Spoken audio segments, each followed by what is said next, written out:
जय Hind friends, divine institute में आप सबका स्वागत है। देखिए, भारतीय संविधान के अंतर्गत कल हम लोगों ने भारत के राष्ट्रपति के संदर्भ में चर्चा की थी और जिसमें आर्टिकल 55 तक हम लोग पढ़ चुके थे। आज उसके आगे देखेंगे, लेकिन उससे पहले थोड़ा संक्षेप में रिवाइज कर लेते हैं। बात हुई थी कि भारतीय संविधान निर्माताओं ने दुनिया के 60 देशों के संविधान का अध्ययन किया और संविधान का अध्ययन करने के बाद उनको लगा कि भारत के मतलब हर देश के संविधान में कहीं ना कहीं कोई ना कोई सर्वे सर्वा था। तो भारतीय संविधान निर्माताओं ने कहा कि भारत का एक राष्ट्रपति होना चाहिए। अतः आर्टिकल 52 से भारत के राष्ट्रपति को रखा गया और भारत का राष्ट्रपति भारत के राष्ट्राध्यक्ष के रूप में उसको मान्यता प्राप्त है। आर्टिकल 53 से कहा गया कि भारत का राष्ट्रपति कार्यपालिका का प्रमुख होता है और आर्टिकल 54 में राष्ट्रपति का निर्वाचन है। आर्टिकल 55 में एकल संक्रमणीय मत पद्धति से राष्ट्रपति का चुनाव होता है। आर्टिकल 55 तक हम लोग कल देख लिए थे और आज उसी के आगे चर्चा करते हैं। आर्टिकल 56 में है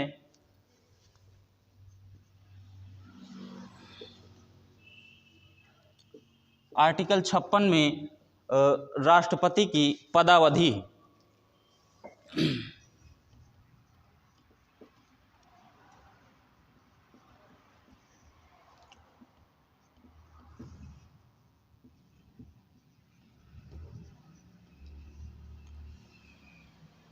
अब राष्ट्रपति की पदावधि तो कहा गया कि भारत का राष्ट्रपति 5 वर्ष के लिए चुना जाता है। भारत का राष्ट्रपति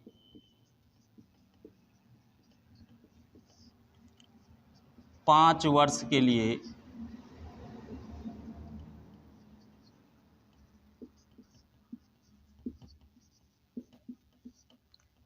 चुना जाता है। मतलब राष्ट्रपति का कार्यकाल 5 वर्ष का होता है। और इसके बाद है आर्टिकल 57। आर्टिकल 57 में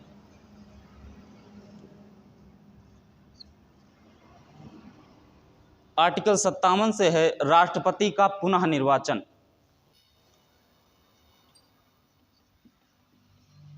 राष्ट्रपति का पुनः निर्वाचन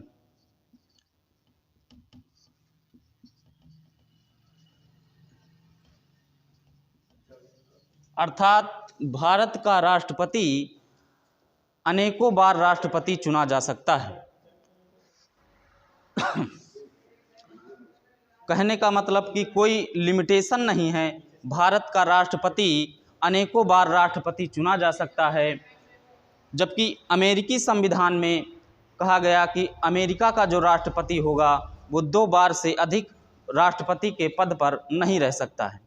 और अमेरिका राष्ट्रपति जो होता है उसका कार्यकाल 4 वर्ष का होता है, जबकि भारत के राष्ट्रपति का कार्यकाल 5 वर्ष का होता है।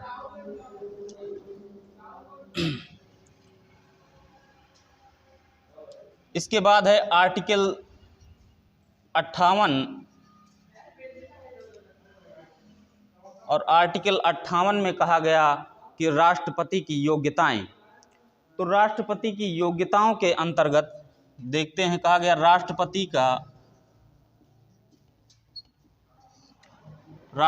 की योग्यताएं।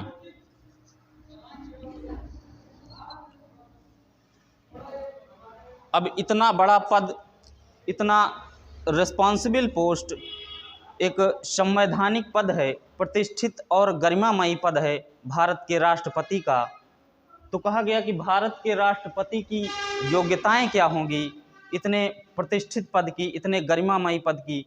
तो उसके लिए संविधान निर्माताओं ने क्या योग्यताएं रखी, एक एक करके हम लोग देखते हैं। पहली बात कही गई कि भारत के जो राष्ट्रपति होगा उसकी योग्यताओं में कहा गया कि वह भारत का नागरिक हो।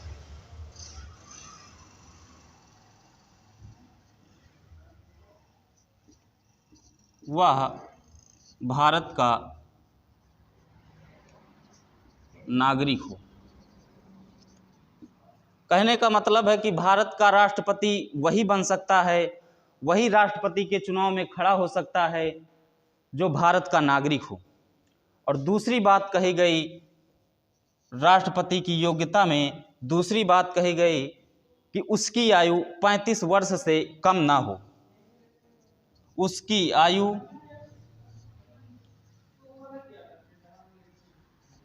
35 वर्ष से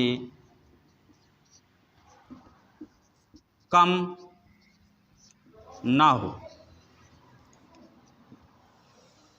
कहने का मतलब जो एज है उसकी वो 35 वर्ष से अधिक हो लेकिन कम ना हो। और तीसरी बात कही गई कि वह लोकसभा का सदस्य बनने की योग्यता रखता हो। वह लोकसभा का सदस्य बनने की योग्यता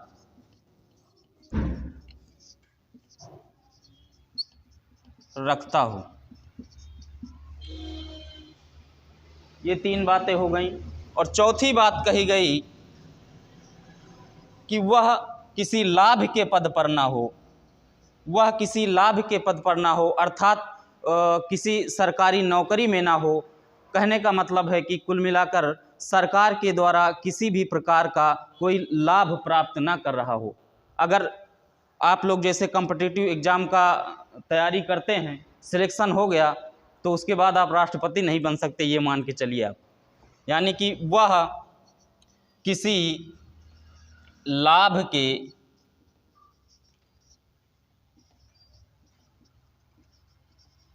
पद पर ना हो। कहने का मतलब कि भारत सरकार से उसको किसी भी प्रकार का कोई लाभ प्राप्त ना हो रहा हो, या सरकारी जॉब में ना हो, या किसी अन्य प्रकार की कोई उसको भारत सरकार से लाभ मिल रहा हो। अगर ऐसा है तो वो राष्ट्रपति के योग्य नहीं है। पांचवी बात कहा गया कि वह पागल तथा दिवालिया ना हो। पागल तथा दिवालिया ना हो। तो पागल तो आप लोग समझते ही होंगे, बिना मतलब पत्थर उठा के मारे उसको पागल बोलते हैं। लेकिन दिवालिया ये समझने योग्य बात है। दिवालिया क्या होता है? तो दिवालिया का मतलब है कि किसी बैंक का कर्जी ना हो, यानी कि उसका किसी बैंक का ऋणी ना हो। एक बार प्रतिभा देवी पाटिल भारत की राष्ट्रपति थी, और राष्ट्रपति बनने से पहले वो राजस्थान में एक उन्होंने फैक्ट्री डाली थी, और उस फैक्ट्री को बनाने के लिए उन्होंने 5 करोड़ रुपए का लोन लिया था।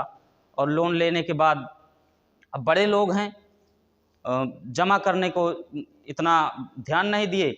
और उसके बाद क्या हुआ कि जब वो राष्ट्रपति बन गई और उनका कार्यकाल 2 साल बीत चुका था, यानी कि 2 साल राष्ट्रपति रह चुकी थी, उसके बाद जब बैंक कर्मचारियों ने अपने दस्तावेज देखे तो उसमें भारत की राष्ट्रपति प्रतिभा देवी पाटिल और उनके नाम 5 करोड़ रुपए का जो है कर्ज था।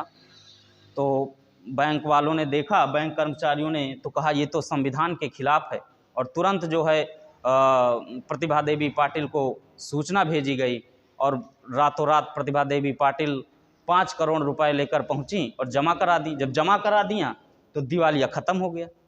तो कुल मिला के ये कहने का मतलब है कि दिवालिया का मतलब केवल इतना ध्यान में रखिए कि किसी बैंक का कर्जी नहीं होना चाहिए, किसी बैंक से उसका ऋण नहीं होना चाहिए। ये तो हो गई राष्ट्रपति की योग्यताएं।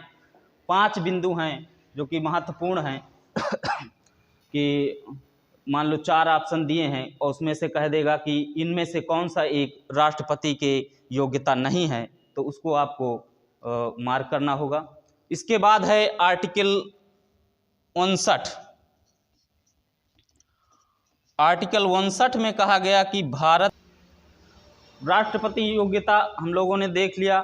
अब इसके बाद है आर्टिकल 59, और आर्टिकल 59 में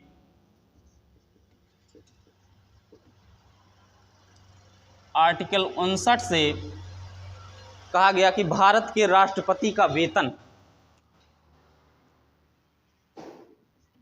भारत के राष्ट्रपति का वेतन, तो आर्टिकल 59 में भारत के राष्ट्रपति का वेतन बताया गया है। क्वेश्चन इस तरह से भी आ सकता है कि भारत के राष्ट्रपति का वेतन भारत का संविधान के किस अनुच्छेद में है, तो वहाँ पे बहुत सारे ऑप्शन होंगे। एक होगा अनुच्छेद 59 जो कि आपको लगाना है। तो आर्टिकल 59 से भारत के राष्ट्रपति का वेतन है, तो कहा गया कि भारत का जो राष्ट्रपति है वो भारत का सर्वोच्च अधिकारी होता है, इसलिए भारत के राष्ट्रपति का वेतन भारत में सबसे अधिक है। भारत के राष्ट्रपति भारत का सर्वोच्च अधिकारी, सर्वोच्च अधिकारी होता है, इसलिए राष्ट्रपति का वेतन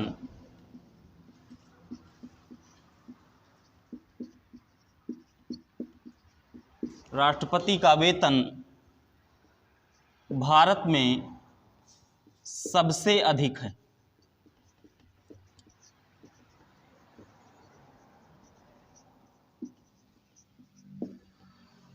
तो सबसे अधिक है तो कितना है, तो कहा गया कि भारत का राष्ट्रपति जो है, राष्ट्रपति वेतन भत्ता संशोधन अधिनियम 2008 के तहत राष्ट्रपति के वेतन को 1.5 लाख रुपए से बढ़ाकर 5 लाख रुपए कर दिया गया। यानी कि वर्तमान में राष्ट्रपति का वेतन 5 लाख रुपए प्रति माह है। वर्तमान में राष्ट्रपति का वेतन 5 लाख रुपए प्रति माह। तो ये तो था राष्ट्रपति का वेतन। और इसके अलावा राष्ट्रपति को, भारत के राष्ट्रपति को निःशुल्क आवास और अन्य बहुत सारी सुविधाएं प्राप्त हैं। राष्ट्रपति को निःशुल्क आवास,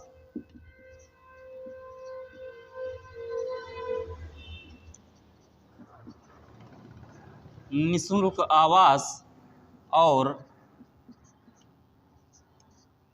अन्य अनेकों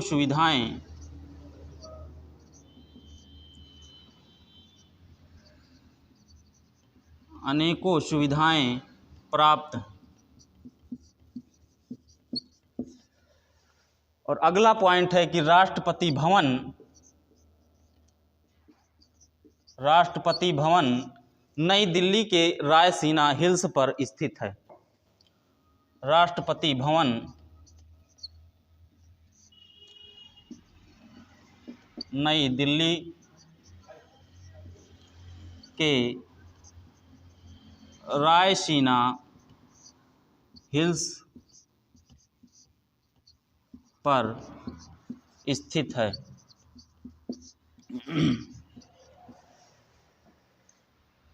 तो ये राष्ट्रपति का वेतन और भत्ता से संबंधित था। अब देख लीजिए कि जो उसको निःशुल्क आवास प्राप्त होता है, निःशुल्क आवास, इसको कहते हैं राष्ट्रपति भवन। और जो राष्ट्रपति भवन नई दिल्ली में स्थित है, मैंने आपको बताया कि राष्ट्रपति भवन, अब इधर से राष्ट्रपति भवन की तरफ जो रास्ता जाता है इसको बोलते हैं राजपथ। और इस साइड में साउथ ब्लॉक है और इस साइड में नॉर्थ ब्लॉक।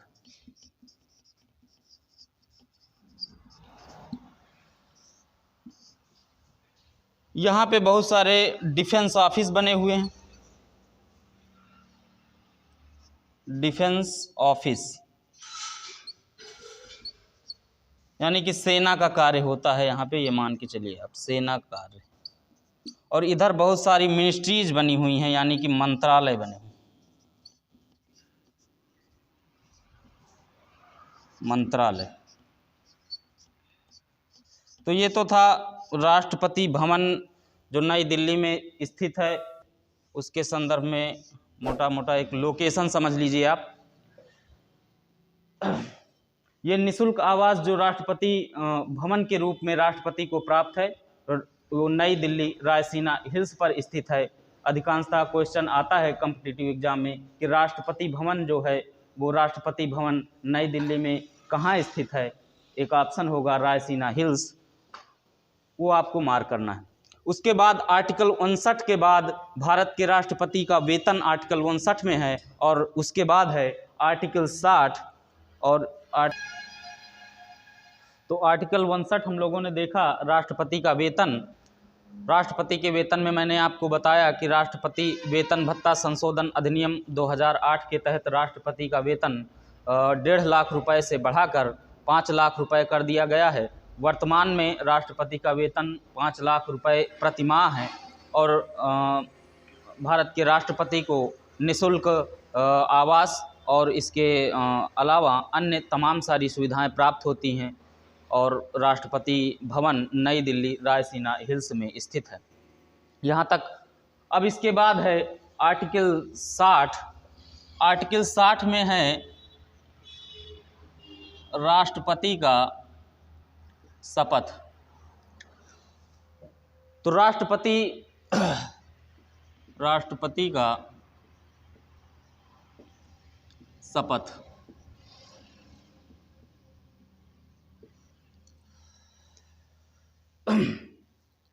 अब राष्ट्रपति शपथ कैसे लेगा और अपनी शपथ में वो कहता क्या है, ये चीजें समझने योग्य हैं। तो कहा गया कि राष्ट्रपति को शपथ दिलाता कौन है। सबसे बड़ी बात यह है, ये कंपटीशन में क्वेश्चन आता है कि भारत के राष्ट्रपति को शपथ कौन दिलाता है। तो कहा गया कि उच्चतम भारत का मुख्य न्यायाधीश भारत के राष्ट्रपति को शपथ दिलाता है।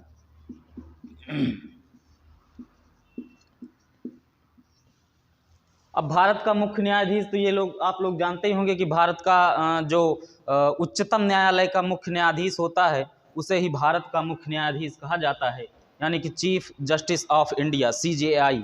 जो प्रथम चीफ जस्टिस ऑफ इंडिया यानी कि भारत का प्रथम मुख्य न्यायाधीश हीरालाल जेकानिया थे, ये भी आप लोगों को पता होगा।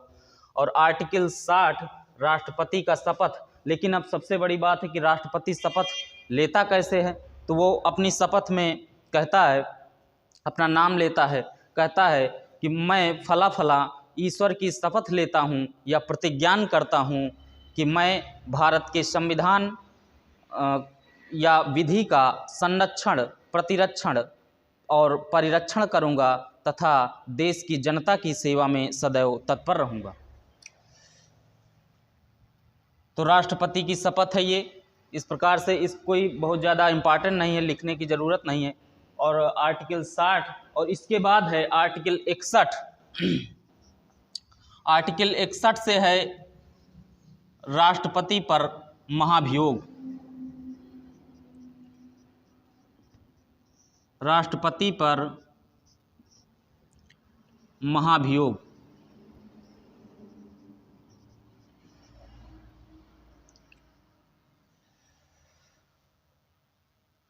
तो राष्ट्रपति पर महाभियोग का क्या मतलब है, इस शब्द का क्या अर्थ है? महाभियोग का मतलब होता है कि हटाना। राष्ट्रपति को उसके पद, अगर मान लो भाई है तो व्यक्ति, महान व्यक्तित्व है, लेकिन गलतियां सभी से होती हैं। अगर राष्ट्रपति कोई गलत कार्य करता है तो उसको हटाया कैसे जाएगा, ये उस प्रक्रिया को बताता है कि राष्ट्रपति पर महाभियोग प्रक्रिया लगाकर हटाया जाता है। और महाभियोग कैसे लगता है, इस बात को देखते हैं। राष्ट्रपति पर क्वेश्चन आता है कि राष्ट्रपति पर महाभियोग, राष्ट्रपति को हटाने की प्रक्रिया क्या है, तो वहाँ पर राष्ट्रपति पर महाभियोग से उसको हटाया जाता है। ये आर्टिकल 61 के अंतर्गत है। अब मेरे ख्याल से यहीं तक रखते हैं, क्योंकि अब आगे की ये थोड़ा सा लेंदी टॉपिक है, ज़्यादा बड़ा हो जाएगा। और आप सबसे अनुरोध है कि डिवाइन इंस्टीट्यूट को अधिक से अधिक लाइक करें, शेयर करें, सब्सक्राइब करें और पढ़ाई करते रहें। इसी आशा और उम्मीद के साथ आज की क्लास यहीं पर समाप्त करते हैं। धन्यवाद।